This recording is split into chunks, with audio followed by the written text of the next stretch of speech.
Right, so we're moving on to specific exam and test preparation, and what I thought we'd do is we'll do one paper, one old or past paper per video.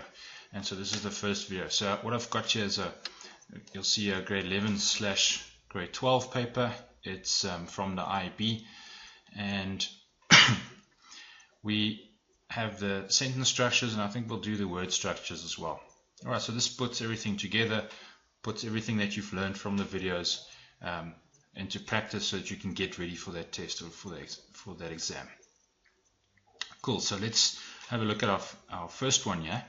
Remember that they will always give you something like this, a picture or a cartoon or something, just to set the scene or to give context to the questions. Don't spend too much time on this, just browse over it very quickly and get the meaning of the cartoon. This is about Jeremy texting and the mother saying that in her day they had to go to the post office and deliver letters. Okay, normally it's meant to be funny, sometimes it's not funny, but it doesn't really matter. You don't have time to laugh during the test or exam anyway. If we look at the first one, we have direct words here. Jy moet 'n paar briewe vir Sarah skryf. Alright, so always look at your sentence, what jumps out at you. Sort of seeing the helping verb there, and then if I see a helping verb, I would expect to see another verb at the end of the sentence. There it is, skryf. You must write a few letters to Sarah. Okay, what do they want? Look at how they start. Jeremy se ma sê dat. Alright, so they give you the joining word dat over there. Cool, so from our videos we know that in this case we need to move our first verb to the end, and that will be moet. But moet is a helping verb, so it's going to go and sit there in front of skryf. Okay. Also, we need to change the pronouns so that they make sense. Jy moet 'n paar briewe vir Sarah skryf. Jeremy's mother says that he must write. So he is hy. Dat hy 'n paar briewe vir Sarah, or whatever, moet skryf. Put your moet in the end there. Don't change the tense, don't change it to moes. It must stay as it is. Okay, happy? Let's move on to our next one. Sy het diep gedagtes en gedigte vir Jeremy se pa geskryf. She wrote deep thoughts and poems to Jeremy's dad. Okay. What do they want? This is a past tense sentence. I see. There's a het, there's a ge. Okay, there's an n, but that n just lists these two things. Alright. They want sowel. Okay, now from the past tense section in the book Afrikaans Made Easy, you'll see the sowel as rule. Okay, and it works quite similarly to the as well as sort of translation in English. Okay, so she had deep thoughts and poems for Jeremy's dad that she wrote. Okay, she wrote down deep thoughts and poems for his dad. So she wrote down deep thoughts as well as poems for Jeremy's dad. That would be the answer in English. What would it look like in Afrikaans? This is quite, I always find difficult to explain sowel as. It'll look like this. So sowel diep gedagtes as. What else did she write? Gedigte. And then the rest of that sentence, vir Jeremy se pa geskryf.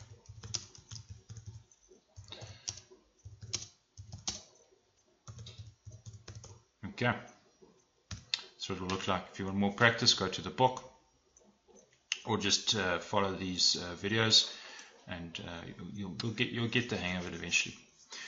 3. Jeremy se ma skryf bladsye vol gedagtes. So Jeremy's mother writes pages full of thoughts. Okay. Right, basic sentence is a verb there. Nothing else special about the sentence. That's your subject, Jeremy's mother, and that's your object. Okay, so what do they want? They want verlede tyd, because they start you with destijds. Okay, so if they start with destijds, verlede week, 2 weke gelede, those sort of words are time words that indicate that they want past tense. Okay, very simple one. Jeremy's destijds. Now we need a head. Jeremy se ma bladsye vol gedagtes, and there's your verb 1 that moves to the end. Geskryf, it gets a ge. Skryf will definitely get a ge. It's not a bige ontfer misword, so it's pretty safe. There's no infinitive or anything else in that sentence. It's a nice and simple one. Okay, after a simple one, you can expect a hard one. 1.4. Sy het haar gedagtes op papier geskryf. Daarna het sy gedigte geskryf. Okay, she wrote her thoughts on paper. Thereafter, she wrote poems. Okay, so we have a conjunction here. Okay, she wrote her thoughts on paper. Thereafter, she wrote the poems. What do they want? Well, they're starting you off now with nadat. And nadat is a conjunction that you'll know will force the two sentences at the top into the past tense, but they are already in the past tense, so that's good. It makes it a bit easier for us. Nadat, after. So here you must get your sequence of events right. After she wrote her thoughts on the paper, she wrote the poems. So that sentence will be your first sentence, and that sentence will be your second sentence. And now if we start with a conjunction, like we did in the video, you are looking at the pattern. That sort of pattern. Those two V's are verbs, verb 1 and verb 1 of each sentence. The two verb 1s will be het and het. Okay? So there's your verb 1, and there's your verb 1. Alright? Nadat sy haar gedagtes op papier geskryf. Okay, now you need to move the het to the end of that sentence, and the het in this sentence to the beginning of that sentence. Okay, it's already there. Het sy gedigte geskryf. It's a bit harder if you didn't really understand that. Look at the video of conjunctions. Okay, starting a sentence with a conjunction, it's all in there. Okay, so now we have your pattern over there. Alright, I think that's right. Cool, let's move on to 5. Jeremy se ma gee vir hom raad sodat, I see a conjunction, hy Sarah se hart kan verower. So Jeremy's mother gives him advice so that he can win Sarah's heart. Alright, what do they want? Jeremy se ma gee vir hom raad. So they've copied that whole first sentence. Now they want you to use all.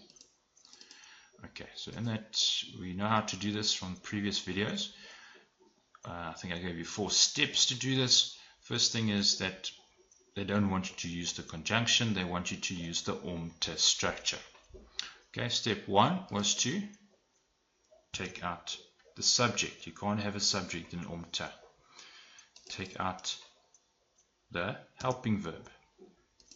And now the whole thing jumps. Okay, take out the helping verb, if there is one, and we need to put in a te. Okay, now the te is always going to go before that last verb in that section. And that's going to be your answer, easy as that. If you follow those steps, if you don't know what I'm talking about with the steps, go back to that video, please. It works every time.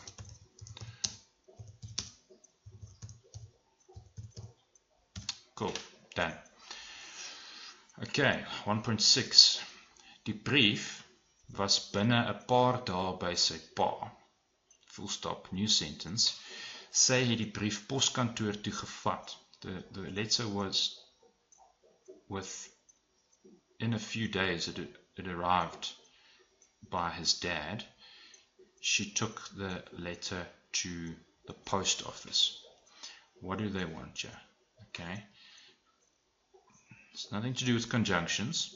This is betreklike voornaamwoorde. If you don't know what that is, go back to the video, please. Die brief was binne 'n paar dae by sy pa. So now we'll see that two things are repeated. Okay? It's the 7 steps rule. Alright, so first thing we'll do is take out the brief, what's repeated. Take your head there in the second sentence, move it to the end. They've given you the conjunction. They're so kind. Thank you very much.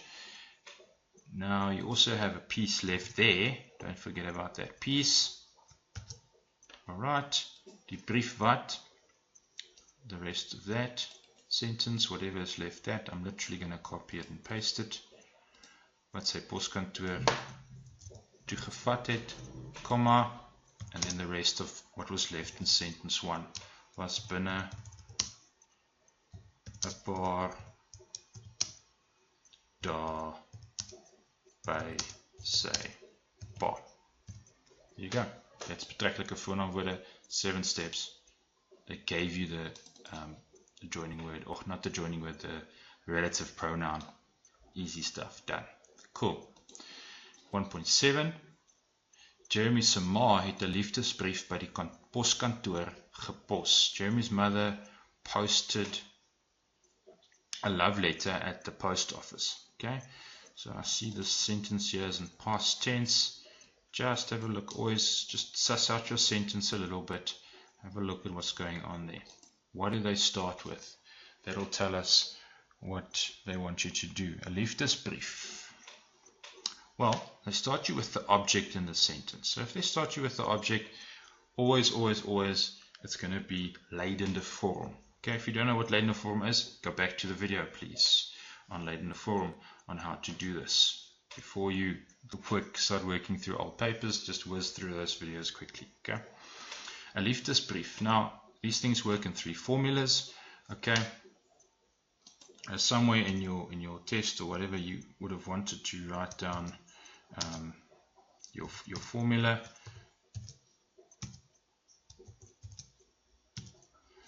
Okay, so is dear, and there's your ge plus your verb. Okay, that's the formula for past tense.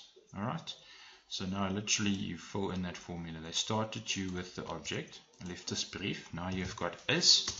Do we have time? No, we don't. Do we have manner? No, we don't. So we can use dear. Dear. Subject, Jeremy se ma, of course. Jeremy se ma. Okay. Place, yes, we have by die poskantoor. Ge plus your verb. There's already a ge on your verb, so you just leave it as is. 'n liefdesbrief is deur Jeremy se ma by die poskantoor gepos. Done. Okay. 1.8. Let's move it down. 'n SMS word deur Jeremy gestuur. Okay. So as soon as you've seen word deur, this looks like the sentence is already in the leidende form, and my guess is going to be that they want you to take it back to the normal stompie form. Okay. So once you've spotted that, this becomes quite easy. Now all they want is stompie. Okay. So in stompie, there's going to be no word. There's going to be no deur. There's going to be no ge on your verb. Okay. So what have we got? Subject. What's your verb 1? It'll be stuur. Okay. Jeremy stuur 'n SMS. And that's it. Yeah. Nothing else to that. Pretty easy if you spot the trick there. Don't let them trick you like that. Using leidende form in reverse, it's not that bad. Okay, just rewind or flip your thoughts over. I don't know. Okay, 1.9. Skryf Jeremy se ma nog liefdesbriewe? Question. Okay. Question mark there. Does she now nog is a verb that not a verb, is a word that you need to it needs to jump out at you and hit you in the face, because if you miss it you're going to get this wrong. Okay, they want negative. Alright, it's negative in a question. Remember, after the near you start with a subject. Okay, so you go near Jeremy het, and nog nie, nog changes to nie meer. Okay, the other favorite is al. Okay, al, which changes to nog nie. By far the two most common questions is al and nog. If you can remember those two, you're going to do well here. Okay, near Jeremy het, no, Jeremy se ma, sorry, Jeremy se ma, that's the subject. Skryf, and now nog changes to nie meer liefdes briewe nie. Don't forget the last nie. Also a very common mistake is the students leave out the last nie. It's a stupid mistake. You may kick yourself if you do that. Okay, cool, almost done. 3 more, let's push. Jeremy sê vir sy ma dat hy meer daarvan hou om per SMS te communiceren. Okay, and now I see this, I want you to start like this. Jeremy sê ma. So this is going from indirect back to direct speech. Okay, so again, they like flipping the rules around like this and just asking it in reverse, just to see if you really understand it. Okay, so there's the dat. There's the verb at the end. There is the infinitive. There's the infinitive. Jeremy sê vir sy ma dat hy meer daarvan hou om per SMS te communiceren. He likes it more to communicate by SMS. Ma, now hey is your pronoun. When he speaks, he's going to say I. Okay, he's going to say ek, verb, hou. There's your verb 1, it's got to go back to the verb 1 position. Okay, ek hou meer daarvan, and then the infinitive, om per SMS te communiceren. Okay, happy? I think that's good enough. 1.11. Jeremy se ma is baie teleurgesteld met sy houding. Okay, so I see the verb is there. Sometimes when you see the verb is, you know they're up to something. You're either looking at is was or is sal wees in the future. Let's see what they want. Volgende keer. Okay, so they want future tense. Volgende keer, volgende week, oor 2 jaar, later vanmiddag of môre aand, or whatever. All those words, all those time words indicate future tense. Okay, so sal, you know, you're going to put a sal in there, and you're going to have a wees at the end of the sentence. Okay, volgende keer sal Jeremy se ma baie teleurgesteld met sy houding, is attitude, houding is attitude, met sy houding, and then go back, the wees at the end of the sentence. Okay, simple as that. Last one, let's go. Jeremy luister nie na haar nie, daarom is hy teleurgesteld. So we've got a sentence here in the negative. Jeremy doesn't listen to her. Then we've got a conjunction. Okay, so just mark it, just use your highlighter, whatever, suss out your sentence a bit. Here we've got the second part of the sentence is with is. Okay, daarom is a group 2 conjunction. That's why the is sitting over there. Okay, now what do they want? My guess is they're going to try and substitute daarom with a different conjunction. Jeremy luister nie na haar nie. Same as this part, hey? Jeremy luister nie na haar nie. Exactly the same. Now they're saying use this. Don't use daarom. Use this. Okay, so it's going to affect this verb. But now, this is also in group 2. So the trick here is that the is will actually stay exactly in the same place. Like that. Okay, if it was a group 3 conjunction, the is would move to the end. If it was a group 1 conjunction, they sometimes do that, then the is would sit there. Eh? If that was a group 1 conjunction.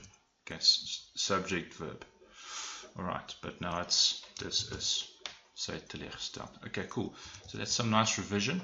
I think we'll do separate videos for the word structures. This is taking a bit long. But okay, that's old paper 1 all wrapped up. Remember, if you don't understand anything, the books are very useful. Afrikaans made easy, Afrikaans made simple for the primary schools. Get the book. There's plenty of exercises in there from old papers. Okay, I hope that helps a bit. Well, I'll sign off here.